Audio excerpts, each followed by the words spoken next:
It's even worse than we thought. Brace yourselves. We start with our new friend Jennifer, rehearsing a closing argument for an upcoming trial. Her bestie praises how good it is, while the man mansplains how he could do it better. Thankfully, they shame and exile him before he has a chance to sit with his legs open. On the shelf behind her is a bobblehead of the notorious RBG and a book titled Badass Women. Do with that information what you will. Bestie also advises that she should use her Hulk powers to blow everyone's mind. Not sure how that would help in a legal trial, but at least now the audience knows that she's a Hulk. Before the scene ends, Jennifer turns to the camera and does a... Yep, that's me. You're probably wondering how I ended up in this situation. As we transition to a flashback. It may seem odd that we're already doing a flashback 2 minutes into the show, but this opener was their genius way of presenting the fourth wall gimmick. In the flashback, we see Jen have a nice road trip with her good old cousin Bruce. And when was it? Oh yeah, a few months ago. Thank you, informative text. And there he is, Mark, in the flesh. He explains that he has a new arm gizmo that lets him turn off the green. It's convenient that he has this because otherwise this impending scene wouldn't work. Jen then explains her long-winded theory about how Captain America is a virgin, because virgins are funny, you see. Their hot gossip gets interrupted when, oops, a UFO flies directly in front of her car, and because Jen isn't paying attention, she accidentally swerves off a cliff to avoid it. There's an easy joke I could make here about stereotypes, but that's beneath me. The car tumbles, leaving both of them bruised and battered. If Bruce were in Hulk form, he would have no problem keeping them both safe, but good thing he's not, because we still have 8 more episodes. Ugh. Bruce is incapacitated, so Jen tries to rescue him from the vehicle. During this process, a few drops of Bruce's blood land on her cut arm, and she becomes a Hulk. Yup, that's it. Origin complete, not even 5 minutes into the show when she's already obtained her powers. The second the blood touches her arm, she becomes green. It's that easy to become a Hulk. After running through the woods, we cut to her waking up as a human at night. Hey, so, what was that UFO all about? We're gonna come back to that, right? Jen wanders into a nearby bar to get cleaned up and to contact Bruce. Thankfully, a group of party girls encounter her in the bathroom and give her everything she needs, including shoes, clothes, a phone, and validation. You do not need him, or her, or them. Well, alright then. She then waits outside for Bruce, but some men start asking her questions. This sends Jennifer into a rage as frightening as the Grinch when he tries to scare Cindy Lou Who.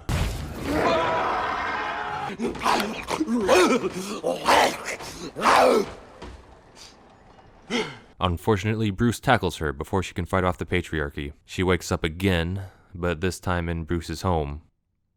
So, question. What the hell was the point of that last scene? All she did was get clothes and yell at some guys, before winding up right back where she started 2 minutes earlier. Why was this scene here? For what reason does it exist? Let's cut that. We're gonna cut all that. Cut that. Because, It turns out that this new place is Bruce's Mexican beach house that Tony Stark gave him to help him research how to become Professor Hulk. So let me get this straight. Tony gives Bruce a private beach house, but he can't give Falcon enough money to buy his family a boat? Oh, that says a lot about Tony Stark, doesn't it? Racist. Jen finds Bruce in his lab, and since his gizmo broke, he's Professor Hulk again. Yay. Look how they mess with my boy. Oh wait, I'm sorry, he's Smart Hulk now. You're Hulk again. Smart Hulk. Because he rejects the labels that society forces on him. I mentioned in my last Hulk video that Mark Ruffalo's acting performance has been slipping over the years. And holy hell, it's still getting worse. There's more to it that I'm going to explain. I have been analyzing your blood. You know the damage you can cause?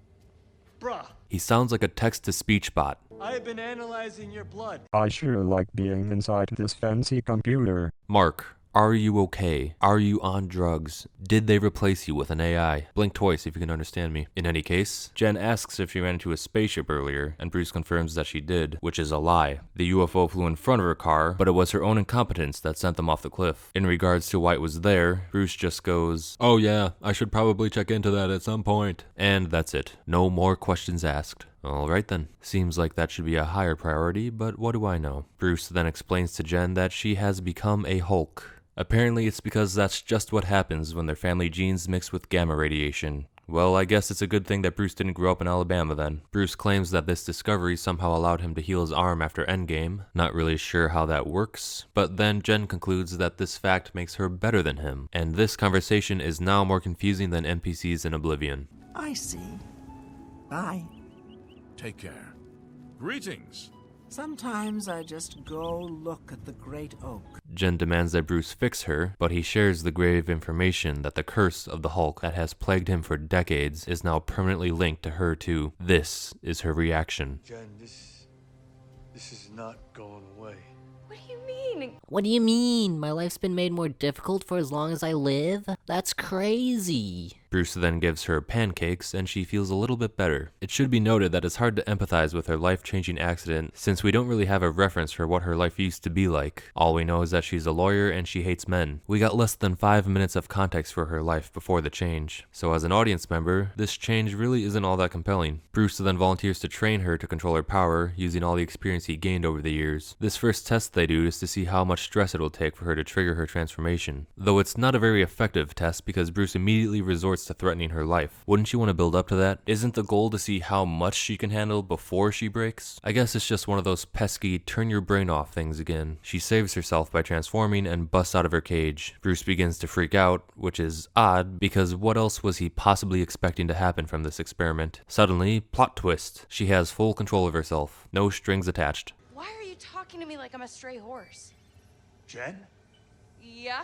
Isn't that exciting? She's just like Smart Hulk, but better. Bruce admits he's jealous of this development, considering she gets all the perks without the curse of having no control over her body, constantly being on the run and being hunted, not being able to trust anybody, and craving suicide but not being able to pull it off. But that's just dumb man stuff, right? Look at this girl boss go. Something else worth appreciating is that Bruce actually acknowledges that the Hulk is a separate being within him that he's squashed and replaced. And side note, they also acknowledge how nonsensical Black Widow's lullabies were. It's nice to know that they're aware of how badly they screwed the Hulk up, but they're just choosing to carry on this way regardless. But Jen's too good for all that alter ego nonsense, so they can just move on to the next portion of her training, which is how to control her transformations. It's not really clear why that's particularly relevant anymore, considering she has full control of herself now, and only grows like 3 inches taller, so losing her clothes isn't really a problem either. I suppose it would be embarrassing to become a green lawyer, so there's that. Regardless, Bruce is relentlessly persistent that he train her, going in depth on all the horrors and destruction that being a Hulk can cause. This is her response.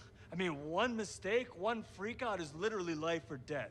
Okay, I'll be careful. She reluctantly accepts, and they start her Hulk training montage. And now is a good time to point out the obvious. These two look completely stupid. Embarrassing isn't even a good enough word to describe just how bad her CGI is. And he looks like an over-the-hill gym teacher who joined a band in a desperate attempt to cope with his midlife crisis. And of course, during their training, She-Hulk is consistently upstaging Bruce and proving how much better she is than him, causing him to become increasingly more insecure and jealous. And man, it just looks so bad. Later, Bruce decides to show her the upsides of being a Hulk, such as being able to drink as much as they want without getting drunk. We can drink so much and not get drunk. All buzz, no buzz. But if that's the case, then what is the point of drinking? For the flavor? They then proceed to drink a lot while burping into each other's mouths. I imagine this is what Marvel's writing team does in their free time. The next morning, Jen gets a hangover, but I thought you said... All buzz, no buzz. The two start to do yoga to help Jen control her emotions, but she is restless and wants to leave. This sparks an argument in which Jen claims she can control her emotions because she needs to do it every day since she shares a world with men. She unironically argues that she has to control her anger infinitely more than Bruce Banner because of that. When I'm catcalled in the street, when incompetent men explain my own area of expertise to me, I do it pretty much every day because if I don't, I will get called emotional or difficult or might just literally get murdered. So I'm an expert at controlling my anger because I do it infinitely more than you.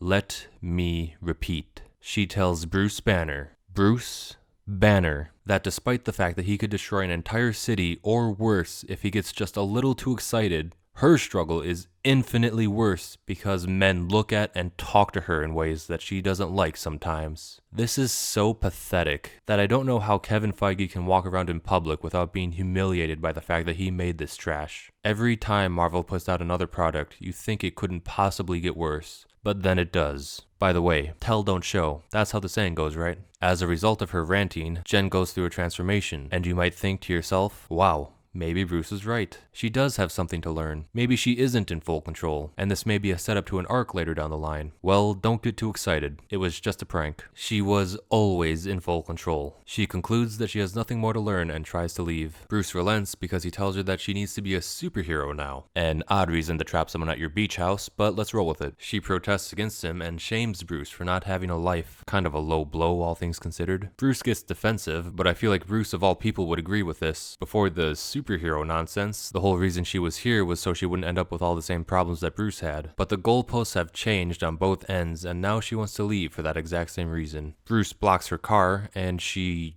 runs him over and sends him careening into a boulder? What? Dear writer, you realize this is the Hulk, right? He could lift that Jeep with his pinky. You even showed him hurling a rock to outer space earlier. Bruce gets mad at her for what she did, and she responds by punching him in the nose. This escalates into a fight, and it's just not good.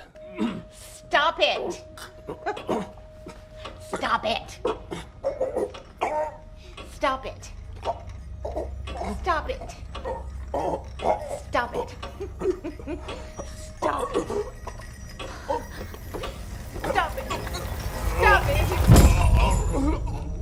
Stop it! Stop it! Stop it! Stop it! My ears.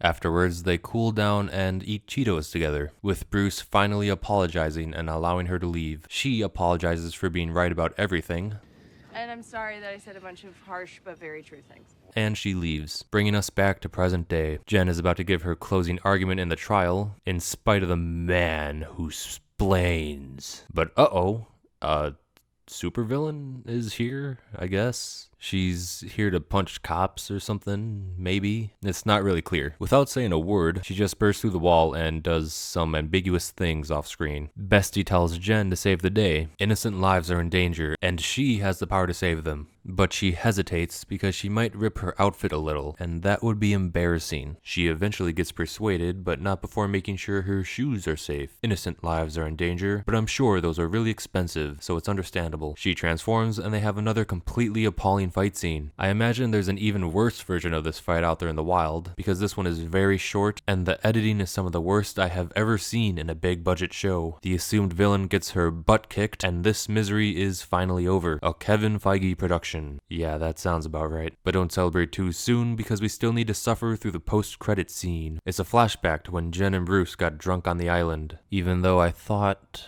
We can drink so much and not get drunk. But whatever. She drunkenly rants about how sad it is that Captain America died a virgin, but he's not dead, and we know he had kids. I'm not dead. What? Nothing. Here's your ninepence. I'm not dead. Yeah. He says he's not dead. Yes, he is. But it turns out that Jen's drunkenness was just a ruse to get Bruce to admit that Captain America slept with someone once, even though he shouldn't fall for that because he knows she can't get drunk. We can drink so much and not get drunk.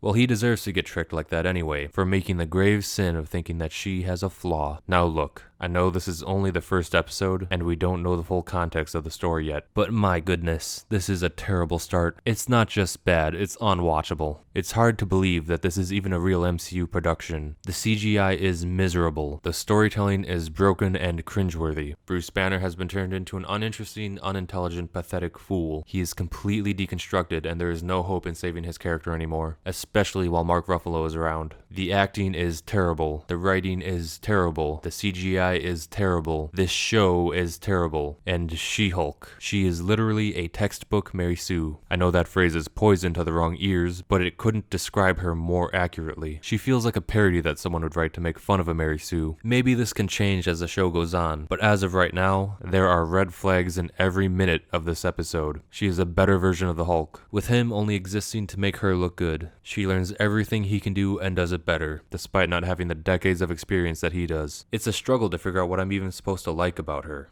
She's rude, she's disrespectful, she's a bad driver, She's unapologetic, she's sexist, and she's unhinged. She values her ego and her shoes more than she does innocent lives. And she looks like the Grinch. Well, I didn't make this for you, you sexist man-pig. Why don't you just go away? Well, you're right about one thing. They definitely didn't make this for me. But regardless, that argument became forfeit when they dragged the Hulk and Daredevil into this mess. Those two are for everyone, and they are in dire need of saving right now. But hey, you never know. Maybe it'll get better in the next episode.